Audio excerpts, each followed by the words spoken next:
Imagine a flag, really taut, snapping hard in a strong wind. Almost looks alive, doesn't it? Hmm. Now think about that same kind of force hitting an aircraft wing. What happens then? Yeah, that's not a pleasant thought. Exactly. It brings us to our topic, flutter. It's this potentially catastrophic vibration in aircraft design.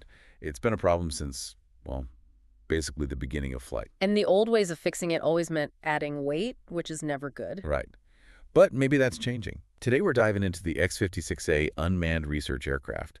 People call it the MAD-MUT. Catchy name. It is. And it's on this really groundbreaking mission to tame flutter using active control, something really new. Active control, yeah. That's the key difference. So we've looked at some specialized sources for this deep dive, a profile from a carbon fiber drone maker, a detailed aerospace magazine piece, and an overview from the defense contractor. Good stuff. The goal is really to unpack the engineering, the design choices, the collaboration behind it all, give you a solid picture of how they're trying to shake things up. Okay, so let's talk flutter itself, because it's not just a little wobble, right? No, definitely not. It's a violent harmonic vibration.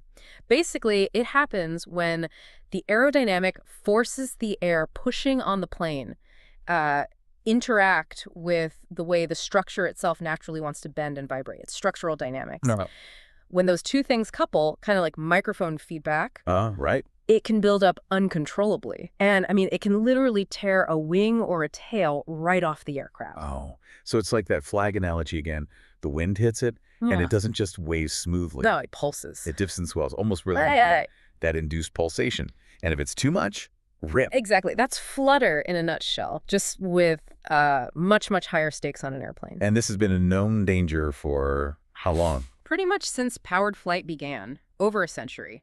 And even now, predicting exactly when it will happen is still surprisingly difficult. So designers have always had to sort of build around it. Yeah, mainly by adding stiffness. You just make the wing structure really rigid, beef it up, hoping that prevents that destructive coupling. But that adds weight. A lot of weight, which Okay. means more fuel burn, less range.